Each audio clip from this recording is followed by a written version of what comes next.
मैं आपको बता रही हूँ सर कि मैंने रियल में 17 तारीख को फेसबुक पर एक सुसाइड नोट डाल दिया था और मैंने हिम्मत कर ली थी कि मैं मर जाती हूँ, लेकिन मुझे तभी पता चला कि मेरा प्रेगनेंसी पॉजिटिव है, तो मैं हिम्मत नहीं कर पाई। आज पॉली पर 3 लड़कों ने रोके और ऐसे जैकेट हटा के मुझे उसमें चमकता हुआ चाकू दिखाया गया कि जीएम खान को छोड़ दो, नहीं तो आपको हम कुछ कर देंगे। तो मैं दौड़ के जाके ऑटो में बैठ गई और ये तक इल्जाम लगाया गया कि हमारे घर में धंधा चलता है और उसकी दलाली मेरी अम्मी करते हैं, जो कि 70 साल की एक प्रिंसिपल रिटायर्ड हुई है। और उन्होंने मुझे बच्चे को जाया करने के लिए कहा कि 16 मार्च से मुझ पर इल्जाम लगाया जा रहा है कि वो बच्चा हमारा नहीं है क्योंकि तुम रात में चली गई थी। फिर मुझे पता चलता है कि इनकी और शादियां हुई थी। ठीक है, मुझसे शादी हुई उनकी, लेकिन शादी के एक हफ्ते से ही मौलाना को बोला तलाक देता, ये होता तो तलाक देता। यानी ऐसी जिंदगी थी कि आज मेरा शौहर तलाक दे देगा या कल।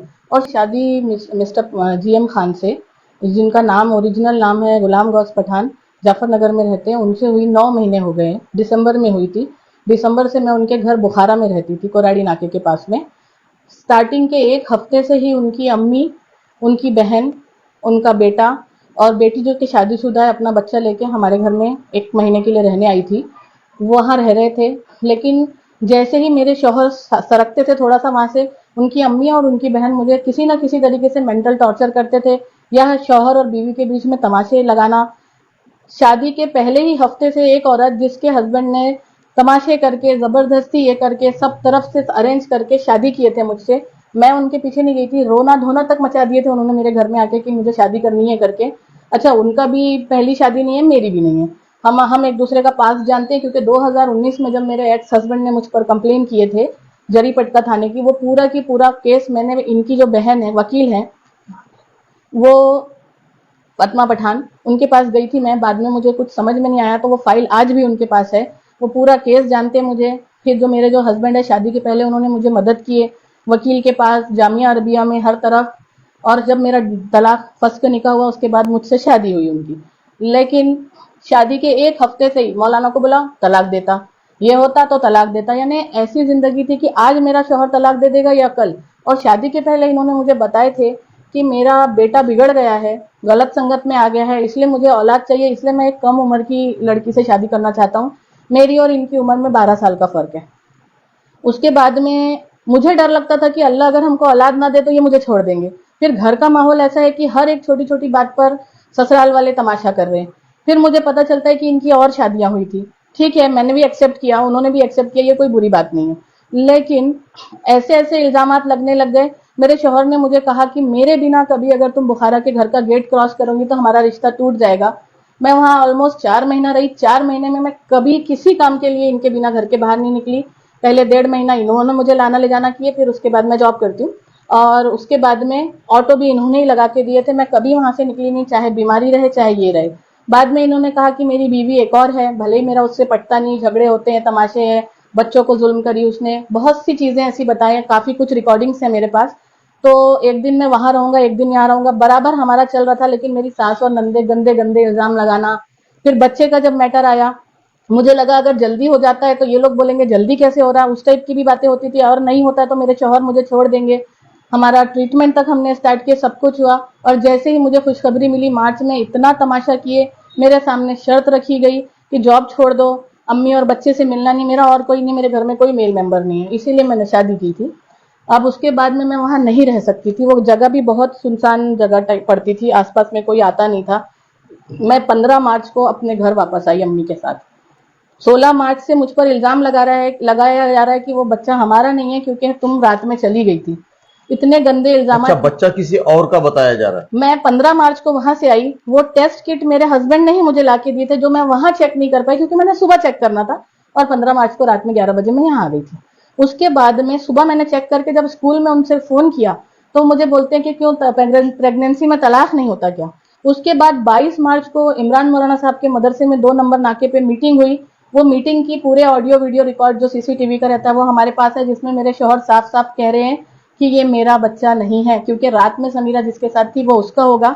और उनकी बहन का ये इल्जाम था, जिन्होंने मौलाना साहब को कॉल करके ये कही थी कि समीरा जो कि वो जो है लेडी, वो भाग गई है किसी आदमी के साथ। वो सब भी क्लियर हो जाने के बाद मैं वहां बेहोश हो गई थी। और उन्होंने मुझे बच्चे को जाया करने के लिए कहा, क्योंकि बोले मुझे जिस चीज का ये शक है मुझे, मैं उसको रखना बेकार है। लेकिन दिसंबर से लेकर जनवरी के बीच में इन्होंने मुझसे 11.5 लाख रुपए उधार लिए थे 15 दिन का बोल के कि अफसर कपड़े वालों का प्लाट बिक जाने के बाद मैं दूंगा। इसके गवाह मेरे घर वाले, मेरे चाचा चाची सब हैं, और वो खुद भी कई जगह एक्सेप्ट किए, मदरसे में भी। लेकिन मेरे यहाँ आ जाने के बाद में ये चीज मुकर दी गई कि मैंने कोई पैसा नहीं लिया। ये बात इतनी थी और मुझ पर इतने वॉच थे कि मुझ पर ये इल्जाम लगाया जाता था। रात में मेरे शौहर मेरे घर के अतराफ चक्कर मारते हैं और मुझे सामने से कहते हैं, इसकी भी रिकॉर्डिंग है, कि मेरे अम्मी बोल रहे हैं उस पर नजर रख, क्योंकि कामटी गई है तो उसका कुछ होगा इसलिए वहां चली गई करके। ये देखिए आप, सीसीटीवी कैमरे लगे हैं घर में, हम इतनी सेफ्टी में यहाँ रहते हैं, ऐसा इतने गंदे तो नहीं है हम। और ये तक इल्जाम लगाया गया कि हमारे घर में धंधा चलता है और उसकी दलाली मेरी अम्मी करते हैं, जो कि 70 साल की एक प्रिंसिपल रिटायर्ड हुई है। यानी इतना बुरे हम सुन रहे हैं यहाँ पे। उसके बाद भी मैं बदनामी के डर से, अपना घर ना खराब हो, मैं शौहर की हर बात एक्सेप्ट कर रही, गंदी गालियां, इल्जामात। जब मैं यहाँ पर खुश उनके साथ रहना स्टार्ट करी, फिर मुझे बोलते कि मुझे बच्चा चाहिए, बच्चे के जरिए मेरा शोषण हो रहा है, और जब बच्चा होने की नौबत आ रही है उसे एक्सेप्ट नहीं किया जा रहा है। ऐसा मेरे साथ अब ये तीसरी बार है। मैं अभी फिलहाल प्रेग्नेंट हूँ, मेरे पास सारी रिपोर्ट्स हैं।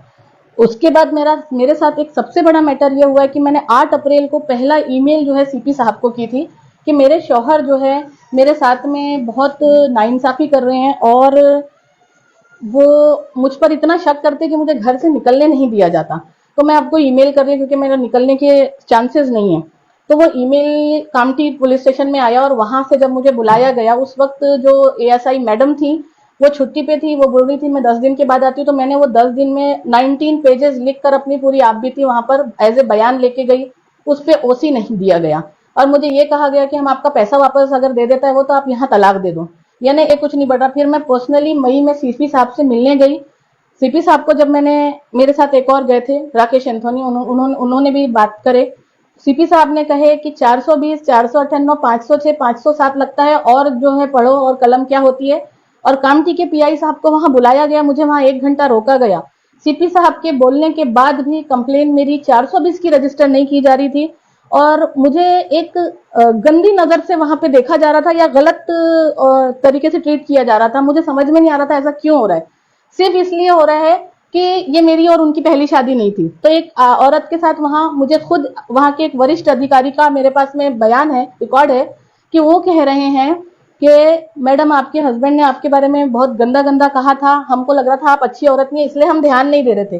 तो क्या एक औरत के साथ कुछ गलत हो गया या वो कुछ गलत में है? ये जो कामटी के जो हाँ, पिया है, वरिष्ठ अधिकारी है, उन्होंने बताया आपको? उनसे एक रेंज नीचे है। अच्छा। हाँ, उन्होंने कहा। अब बोले हमको समझ में आ गया कि आपके घर वाले, ससुराल वाले ही गलत है, अब आइए, बोले हम आपकी कंप्लेन लेंगे। मोहल्ले यूग्रो फाइनेंस के तरफ से आए थे, मुझे तो यही बताया गया था।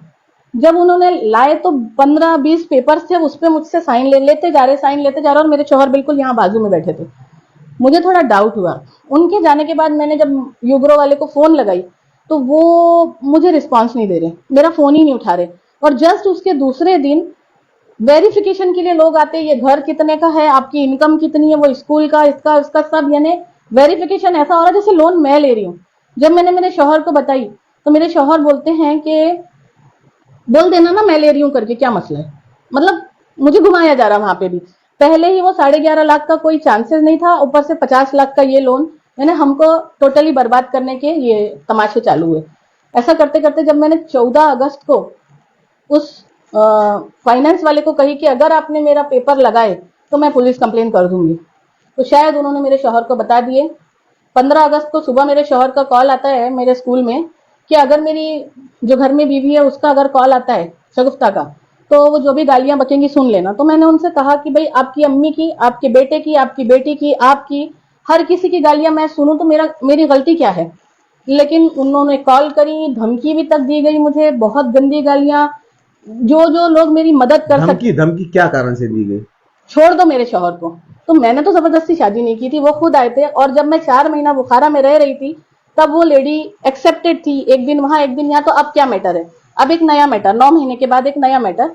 ये सब चीज लेकर जब मैं पुलिस स्टेशन जाती हूँ तो मुझे इस संडे जाके उस संडे, पिछले संडे को ये कहा जाता है कि आप ट्यूसडे को सारी चीज लिख कर लाइए।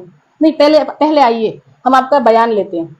बयान लेने के बाद में मैं जब उस दिन गई तो मुझे ये कहा गया आप लिख के लाइए 2-3 दिन के बाद।